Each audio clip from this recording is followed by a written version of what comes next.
할렐루야. 날씨가 갑자기 봄날이 되었습니다. 언제 우리가 꽃샘추위라고 하는 추위가 잠깐 있을지 모르겠지만 이대로 계속해서 봄날이 또 따뜻한 날씨가 계속 되어질 것이라 생각을 합니다. 갑작스러운 기후변화가 너무 심하기 때문에 우리 몸이 이제 적응을 잘 못하죠. 하나님께서 우리 가운데 강건을 해주셔서 우리가 이 기후변화, 이 삶의 급격한 변화 속에서 잘 적응하고 또 은혜로 승리하게 하시기를 소원하고 축복합니다.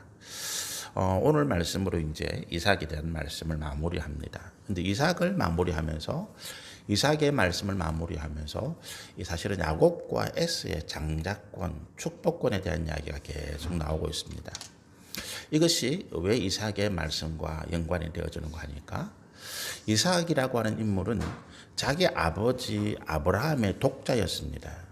물론 이제 서자라고 할 수 있는 이스마엘이 있었지만 이미 이제 그 가정에서 쫓겨났기 때문에 아들로서 인정하기보다는 이제 가정에서 쫓겨난 아브라함의 혈통을 단순히 이은 자 이렇게 이제 인식이 되어졌고, 그래서 아브라함에게 있어서 오직 유일한 독자는 이삭이었고 자연스럽게 그 아들 이삭이 아버지의 모든 것을 물려받았죠. 근데 이제 이 장자의 계보라고 하는 것이 이 이삭 때에 와서 둘로 나뉘게 되는 사건이 생기게 된 거죠. 리브가가 이삭의 부인인 리브가가 임신을 했는데 그 태중에 아이가 둘이 쌍둥이가 있었고, 이 쌍둥이가 어렸을 때부터 다투는 그런 일들이 일어난 거고, 이제 하나님의 말씀이 리브가에게 임하기를 네 태중에 두 민족이 있고 네 태중에서부터 두 민족이 나뉠 것이다. 그러면서 큰 자가 작은 자를 섬기리라. 이런 말씀이 메시지가 리브가에게 전해지죠. 리브가는 이 메시지를 어떻게 이해했다고요? 큰 자는 먼저 태어난 장남 에서고 작은 자는 뒤에 태어난 차남 야곱이기 때문에 큰 자가 작은 자를 섬긴다라고 하는 이 말씀은 결국 장남인 에서가 차남인 야곱을 섬기게 될 것이다. 이 말씀으로 이해를 한 거죠. 그래서 어떻게 합니까? 당연히 자기 남편이자 이 집안 하나님의 계보의 중심 가운데 있는 아브라함의 모든 것, 이삭으로 이어진 아브라함의 모든 것은 당연히 야곱에게 이어져야 된다라고 하는 생각을 리브가가 가지게 되었다라고 하는 것입니다. 그런데 이것이 리브가가 하나님의 말씀을 잘못 이해한 결과다라고 하는 거죠.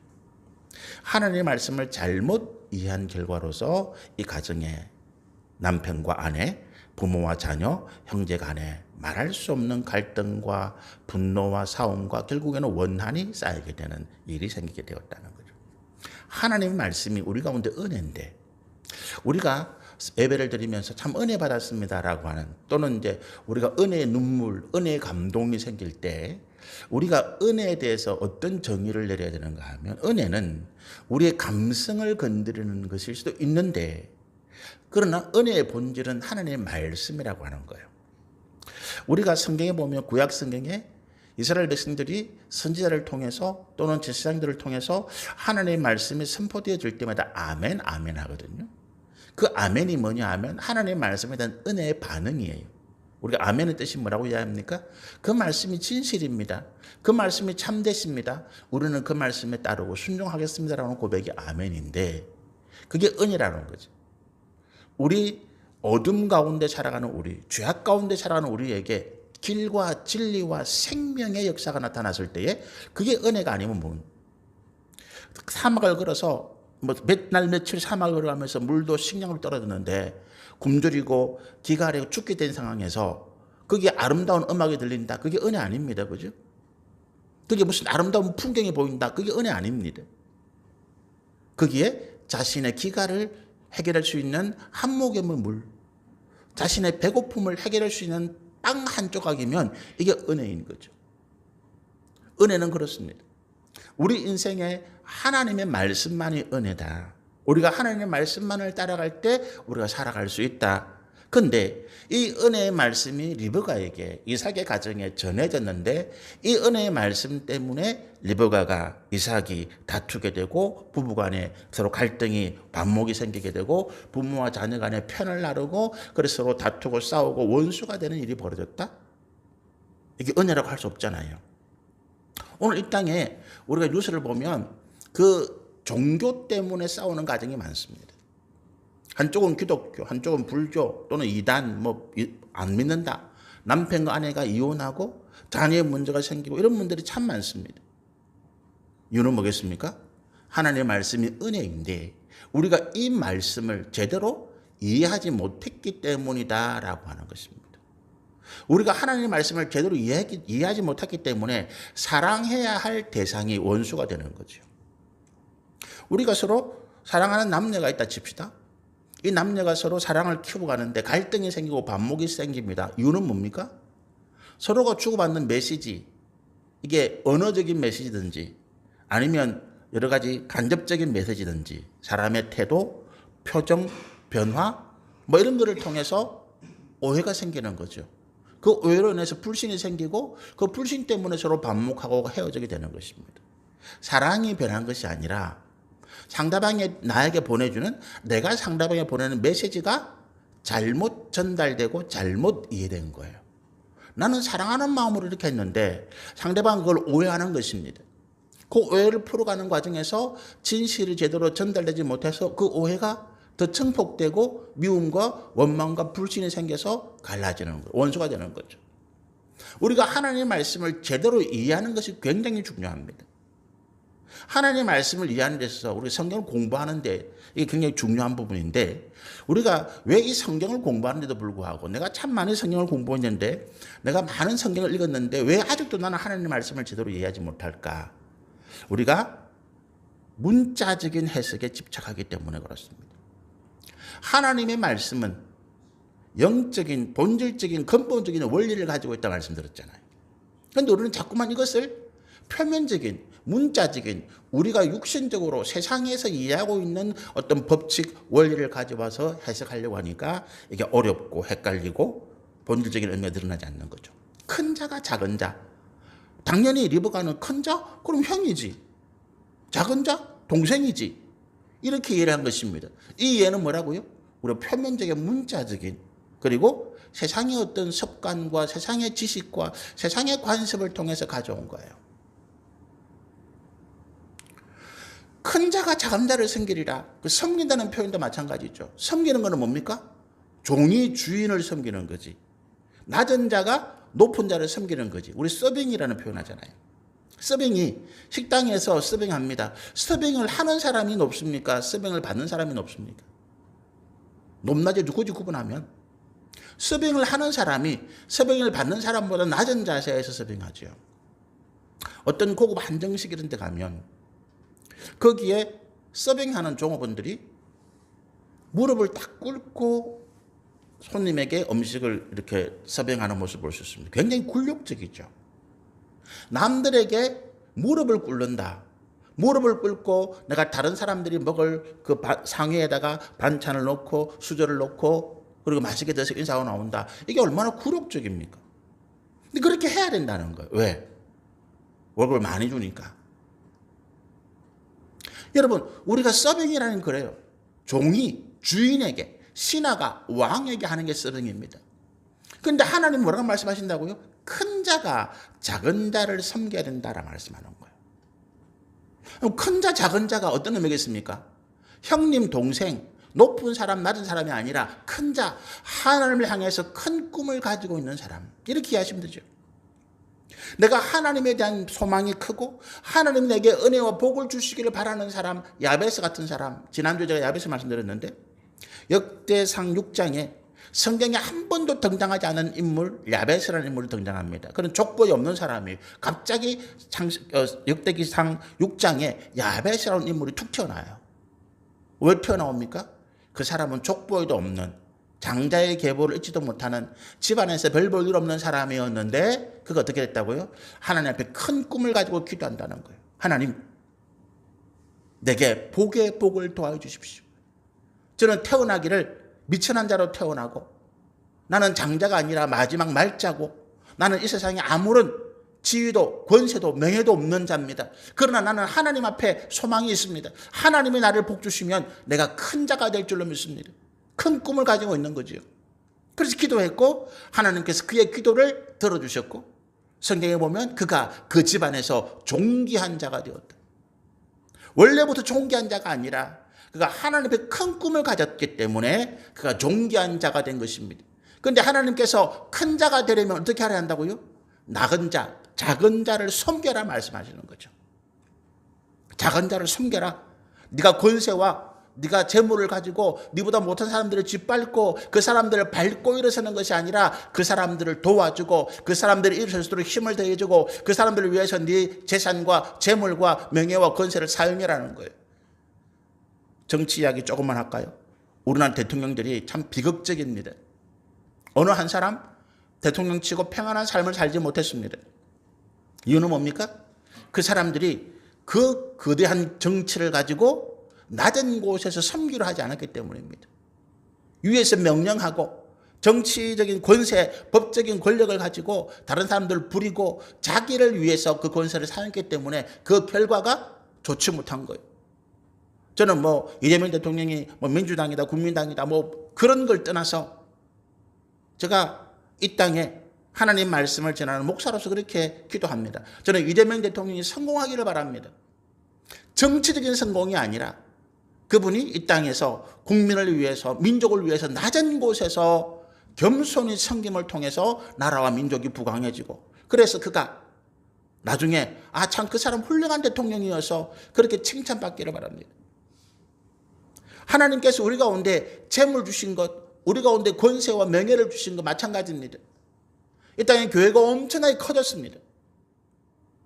제가 68년도, 67년도 이때 국민학교 1학년 들어갈 때, 그때 제가 부산 영도에 살았는데, 그때 교회라고는 그렇게 별 아주 작은 교회.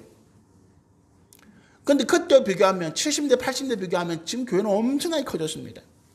그런데 어떻습니까? 교회가 세상에서 존경받고 목사들이 존경받고 교회 장로님, 권사님들이 세상에부터 명성을 받고 박수 받습니까? 아닙니다. 이유는 뭐라고요? 교회가 가지고 있는 권세와 재물로 작은 자들을, 약한 자들을 섬기지 못했기 때문이라고 하는 거예요. 섬기지 못했기 때문이라는 거죠. 하나님의 메시지는 큰 자가 작은 자를 섬기라는 것입니다. 큰 자는 하나님께 큰 꿈을 가지는 자입니다. 장남, 차남 이런 이야기가 아닙니다.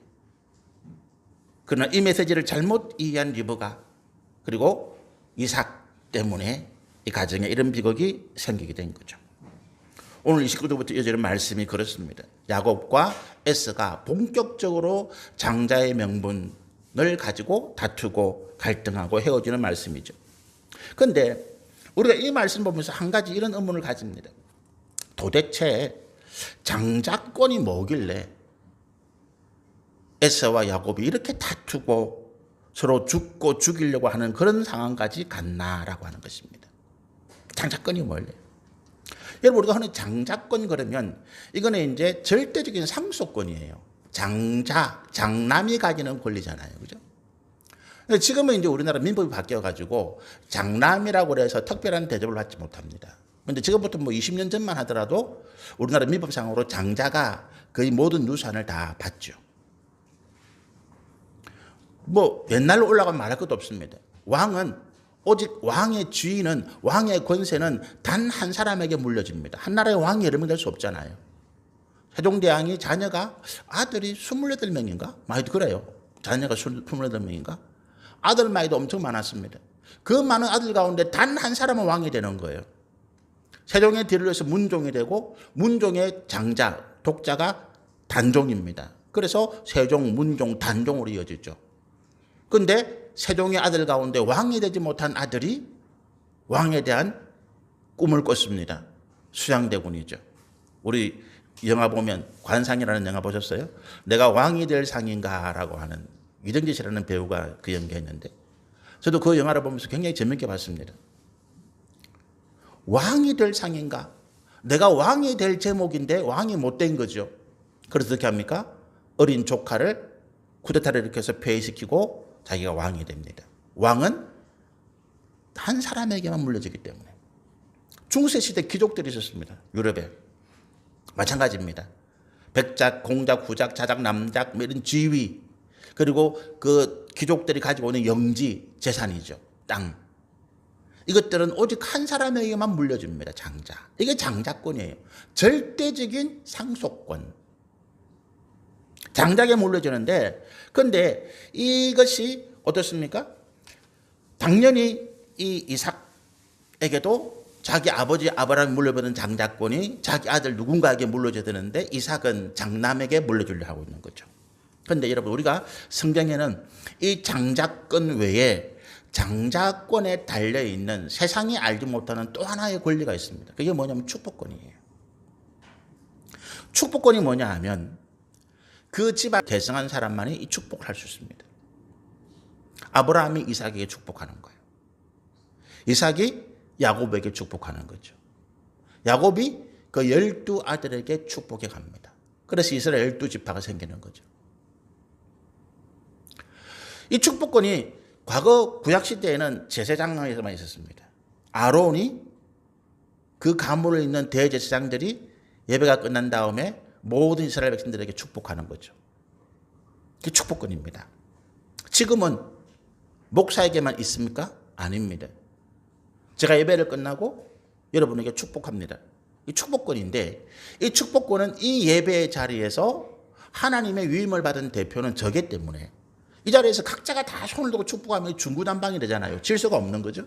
그래서 오직 이 예배의 자리에서는 저 혼자만 하나님의 위임을 받은 교회 대표를 가지고 있는 저 혼자만 축복할 수 있습니다. 그런데 내가 각자 삶에서는 가정에서는 남편이든 아내이든 믿음의 장자, 믿음의 가장이 있겠죠. 그분이 손을 들어 축복하는 것입니다. 이번 설날에 요즘 제사 안 드리는 집 많잖아요.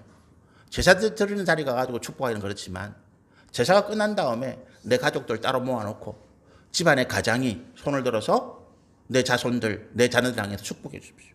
하나님의 이름으로.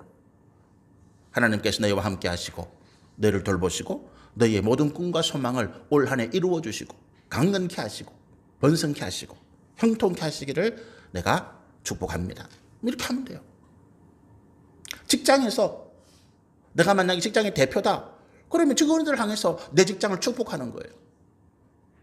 대표가 믿음이 없는 사람입니다. 그럼 내가 다니는 회사가 잘 돼야 될 거 아니에요, 좌우지간. 그럼 내가 직장에 출근해서 내 직장을 향해서 내가 축복하는 것입니다. 손 들고 하면 좀 뻘쭘하니까 그냥 내 자리에 앉아서 하나님 오늘 이 하루 이 직장을 축복합니다. 우리 직원들 안전하게 맡은 바일들을 다 감당하게 이 직장이 번성하고 충만해서 우리가 다 형통하게 해주십시오. 이 직장에 하나님의 복음의 역사 이루어져 해주십시오. 이 축복이잖아요. 오늘 우리 모두에게는 그런 축복권이 있습니다. 이것이 장자권에 딸려와요. 세상에 없는 또 다른 권세, 축복권이 딸려오는 것입니다. 그런데 이 축복권이 어디서 오는가 하면 안수를 통해서 와요. 제가 이렇게 손을 들잖아요. 이게 여러분 각자에게 지금 안수한다는 의미예요. 1대1로 만나면 여러분 머리에 안수하겠지만 제가 1대1로 다 할 수 없으니까 손을 들어서 여러분에게 지금 다 안수하고 있다. 이렇게 이해를 하시면 됩니다. 그래서 안수, 우리가 목사를 세울 때 안수하고 장로나 권사를 임직할 때 안수하는데 세례받을 때 안수하는데 안수의 의미는 두 가지입니다. 여기까지 말씀드릴게요. 하나는 뭐냐 하면 하나님의 축복을 내가 주는 것이고 또 하나는 하나님께 내가 받은 사명, 내가 받은 하나님의 어떤 은혜를 내가 전하는 것입니다. 어쨌든 이 장자권과 연계된 축복권이 사실은 더 커요. 여러분 결과적으로 성경을 읽어보면 아브라함으로부터 이삭으로 이어진 모든 재산을 물려받은 사람은 에스입니다. 에스예요. 성경을 쭉 읽어보시면 야곱은 자기 형님을 피해서 바단 아람 외삼촌으로 도망갔고 에스는 끝까지 그 가나안 땅에서 자기 아버지를 모셨거든요. 그리고 에스가 자기 아버지의 모든 재산을 물려받습니다. 야곱이 에스를 만날 때 에스가 400명의 군대를 끌고 오잖아요. 그게 어디서 났겠습니까? 자기 아버지에게 물려받은 거지. 그 나중에 성경 보면 야곱이 가나안 땅에 정착할 때 에스는 자기 아버지께 모든 물려받은 것을 가지고 에돔 땅으로 떠납니다. 그런데 어떻게 야곱이 하나님이 축복하시면 그렇게 이었을까? 마찬가지로 축복권입니다. 에스가 장자권으로서 에스가 아버지 이삭의 모든 것을 물려받았을지는 모르겠는데 이삭이 야곱에게 축복한 그 축복권으로 인해서 하나님의 축복하심이 야곱에게 임했다. 우리 이렇게 얘기가 되는 거죠. 우리가 오늘 29절에서 34절, 25장의 말씀 보면 이제 야곱과 에서가 본격적으로 다투는데 야곱이 꾀를 냅니다. 어떻게 하든지 이 장자의 명분을 뺏어봐야 되겠다라고 하는 거죠. 그래서 들에 나간 에서가 돌아올 때쯤 돼가지고 팥죽을 끓입니다. 붉은 죽, 팥죽이죠.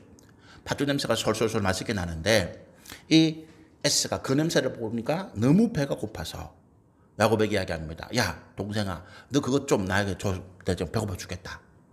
야곱이 이야기합니다. 공짜로 줄 수가 있나? 내가 얼마나 정성 들여서 끓였는데 대가를 내놔야지. 에서가 말합니다. 그 대가가 뭔데? 다 줄게. 빨리 줘. 내가 배고파 죽겠어.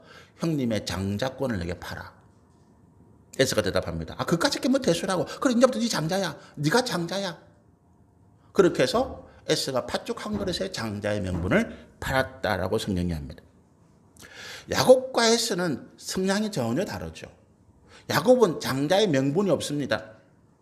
그러나 실제적으로 어머니의 사랑 또 하나님의 은혜 역사가 야곱에게 집중되는 상황이 있습니다. 그런데 야곱은 장자의 명분을 가지려고 합니다. 명분이 있어야 실제로 자기가 다 차지할 수 있다고 생각하는 거죠. 에서는 어떻습니까? 자기가 실제로 장자입니다.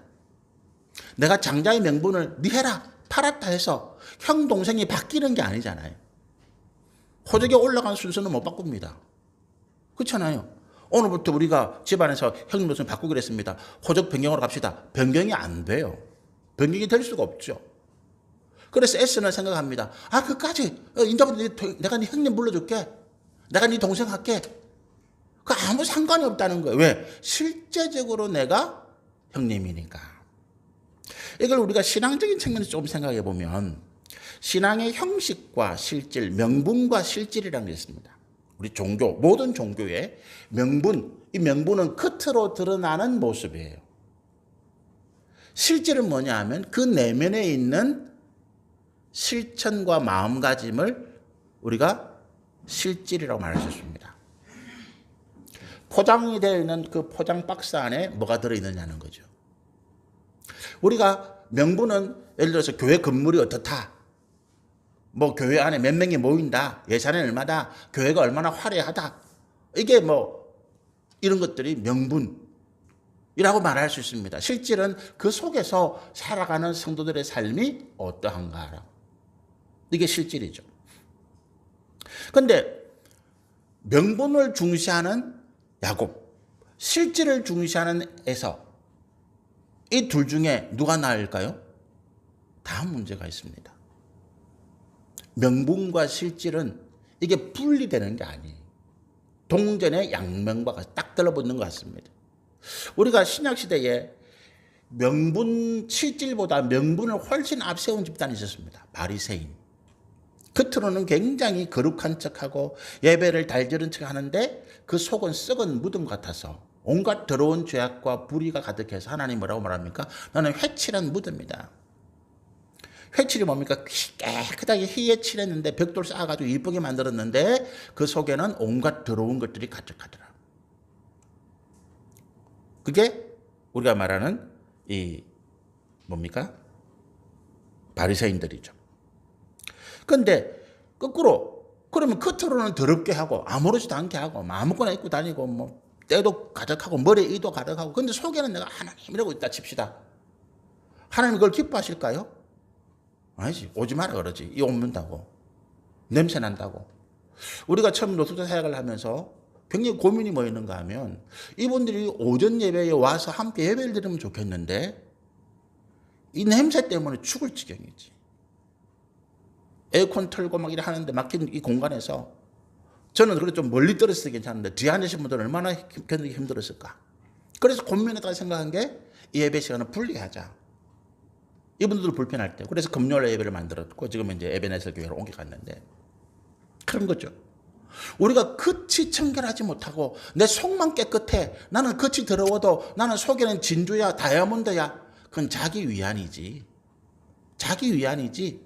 그게 하나님 앞에 칭찬받을 일이 아닙니다. 우리는 정결함과 거룩함.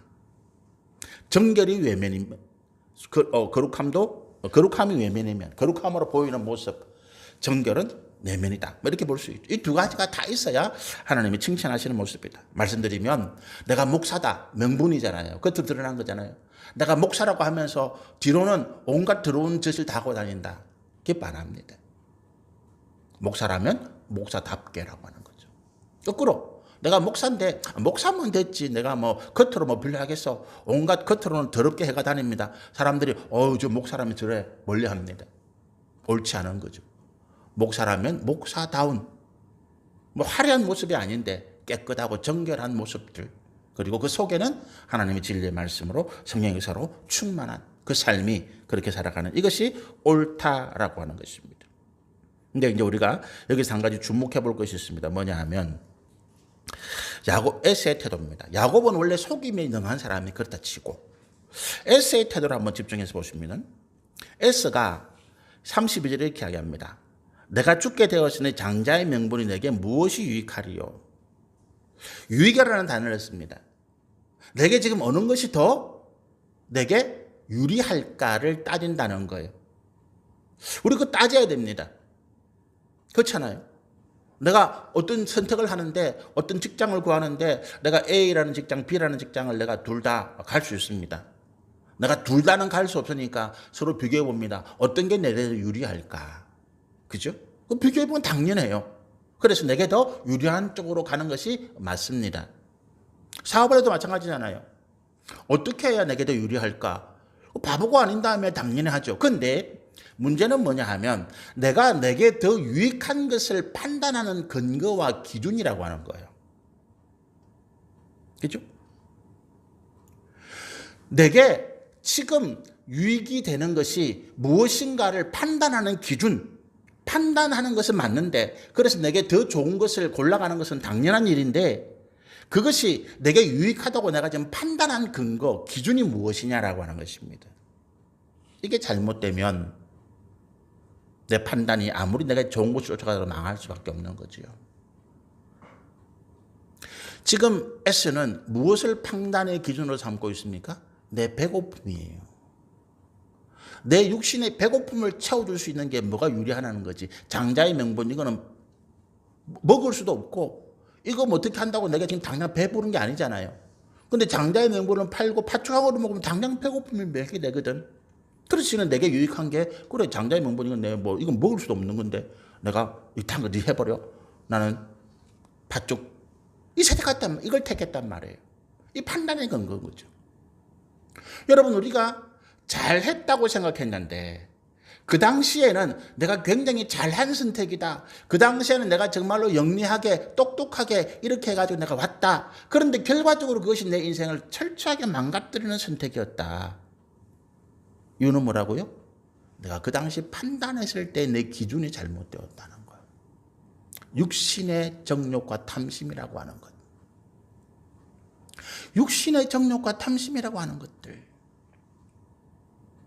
당장 어떻게 해야 내가 돈을 더 많이 벌고, 당장 어떻게 해야 내가 국회의원에 당선되고, 당장 어떻게 해야 내가 사람들에게 좋은 소리 듣고 칭찬받고, 이거를 판단으로 경건으로 삼다 보니까 그렇게 살았단 말이죠. 마구잡이로 수단과 방법을 가리지 않고 돈을 벌려고 애를 쓰고, 사람들에게 인기 얻기 위해서 내가 거짓말도 하고 속이고 이런 일들을 했단 말이죠.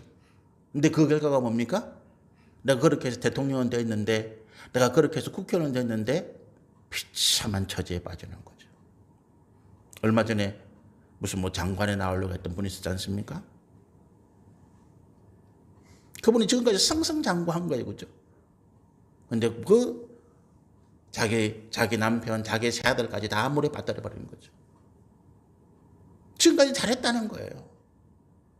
그렇게 해서 내가 돈 많이 벌고 내가 명예를 얻고 국회의원이 되고 그렇게 해서 우리 남편, 우리 아들 다 잘 됐는데 하루아침에 그것이 다 무너져 버리더라는 거예요. 그때 그 판단, 그 근거의 기준이 육신의 정욕과 탐심이기 때문에 더 많이 벌고 더 많이 가지고 더 높은 자리에 오르기 위해서 거짓말도 불법도 악한 일도 서슴지 않았던 결과였다는 거예요. 우리의 판단의 근거가 뭡니까?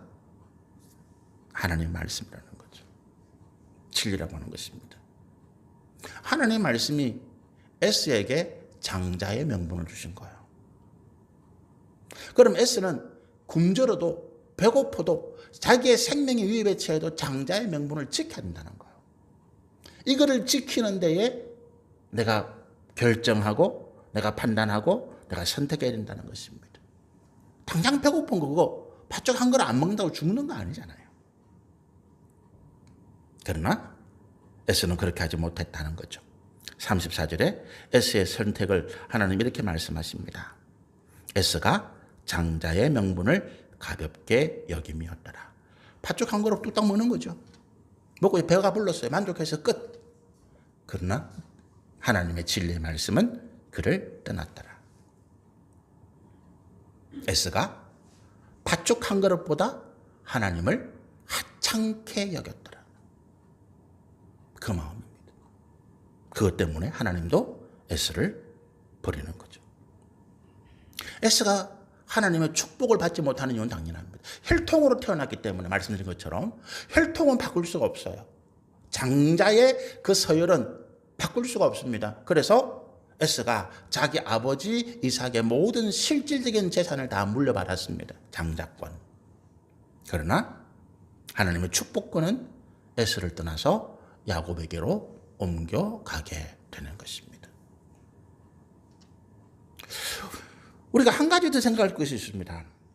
자, 우리가 이 야곱이라는 인물이 엄청 야비하고, 그죠?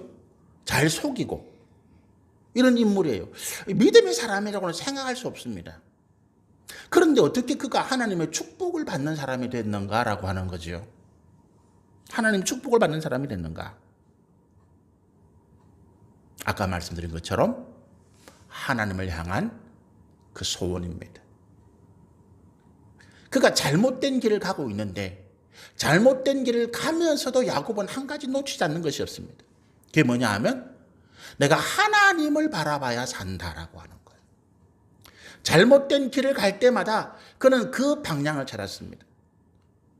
야곱을 떠나서 에스를 떠나서 그가 도망가잖아요. 바단 아람으로. 그 길에서 그가 그 급박한 상황에 들판에서 잠을 자는데 꿈을 꿉니다. 하늘과 땅이 맞닿아 있고 사다리가 이어있으면 천사가 오르락 내리락 합니다. 거기서 그가 뭘 생각해요? 꿈은 그거예요. 야곱이 그 베델 들판에서 꾸었던 꿈은 그겁니다. 하늘이 열리고 큰 긴 사다리가 하늘과 땅을 낳아 있고 그 사다리에 분주하게 천사들이 왔다 갔다 합니다. 영적으로 많이 이야기할 수 있겠지만 그 꿈은 그거였어요. 그런데 그 꿈을 꾸고 난 다음에 야곱이 뭐라고 생각합니까? 이 자리에 하나님이 계시는구나. 이 자리에 하나님이 계시는구나. 내가 도망치는 이 자리에 하나님이 계시는구나. 내가 어디를 가도 나는 하나님을 떠날 수가 없겠구나. 그래서 그가 뭐라고 서원합니까? 아직까지 육신의 사람입니까? 돈으로 연결시킵니다. 하나님 나를 크게 성공해서 돌아오게 해주시면 내가 하나님께 11조 드릴게요. 그 약속해요. 하나님과 연결시켰다는 거예요. 그가 바단 아람에서 크게 성공했지만 외삼촌 라반과 그 외사촌들에게 쫓겨서 도망옵니다. 도망왔는데 야복 왕은 그러기 전에 자기 형 야곱을 만나야 되잖아요. 에스를 만나야 되잖아요. 에스가 군대 400명 끌고 온다 그럽니다. 너무 겁이 나는 거죠. 저 형이 나를 죽일 텐데. 자기 재산을 다 먼저 보내고 자기 자식들 사랑하는 요셉까지도 다 먼저 보냅니다. 혼자 남았습니다. 밤새도록 그가 실험합니다. 천사가 실험한다 그랬어요. 그런데 그 천사가 밤새도록 실험하다가 야곱이 포기 안 하니까 뭘 포기 안 할까요? 자기 욕심, 자기 정욕을 포기 안 하니까 천사가 이제 네 마음대로 해라. 나 지쳤다. 나 이제 갈래. 그럽니다. 그때 야곱이 어떻게 한다고요? 천사의 다리를 딱 붙잡고는 나를 살려주셔야, 나를 축복해 주셔야 내가 이 다리를 놓겠습니다. 무슨 말입니까? 하나님 내 살려주셔야 돼요. 내 죄악 가운데서도, 내가 지금 범죄한 자리에서도, 내가 사기죄를 저지르고 뭐 감옥에 갖다 칩시다. 그런데 감옥의 자리에서 다른 사람들은 원망하고 불평하고 내가 억울해 하는데 자기는 그 자리에서 하나님 나 좀 살려주세요라고 한다는 거예요. 하나님 나 좀 살려주세요. 하나님 외에는 나를 살려주실 분이 없어요라고 이야기했다는 거예요. 하나님을 향한 소망입니다. 야곱이 어떤 상황에서도 그가 범죄를 했든지 그가 도망을 치든지 그가 어떤 위급한 상황에 만났든지 마지막 순간에 그는 하나님을 기억했다는 거예요. 하나님 살려주세요. 그가 하나님의 축복을 받은 이유입니다. 자기 아버지 이삭이 야곱을 축복했기 때문에 자동적으로 축복이 만 거 아니에요. 여러분, 제가 여러분에게 축복합니다. 그게 자동적으로 여러분에게 임하지 않습니다. 그건 동기예요. 그건 기본이 될 수 있습니다. 그 동기, 기본 위에서 여러분이 하나님을 붙잡아야 돼요. 내 삶에서. 하나님 나를 도와주세요. 하나님 살려주세요. 내가 하나님만 바라봅니다. 그게 되어져야 이삭이 야곱에게 한 축복, 제가 여러분에게 한 축복, 여러분이 가정에서 여러분 자녀에게 한 축복이 성취가 되는 거예요. 그게 침략한다는 뜻입니다. 예수님이 말씀하십니다. 천국은 침략하는 자의 것이다. 어떻게 천국을 침략해? 그게 이 말씀이. 네가 어떤 상황에서도 하나님을 바라보고 하나님을 도우심을 간구한다면 그 천국은, 그 하나님의 축복은 네 것이 될 것이다. 바탕을 깔아주는 것입니다. 이 축복권은. 이삭이 야곱에게 바탕을 깔아준 거예요. 저는 여러분에게 바탕을 깔아줍니다. 여러분의 삶의 자리에서 어떤 상황을 만나든지, 서로 내가 실수해서 범죄를 했든지, 내가 어떤 어려운 가운데 있든지, 그 상황에서 하나님을 부르고 하나님 도와주세요. 하나님 나를 지켜주세요. 하나님 나를 구원해주세요. 내게 은혜주세요. 이 마음을 여러분이 끝까지 가지고 있다면 하나님께서 축복하신 그 축복이 여러분에게 임하게 될 것이다 라고 하는 것입니다.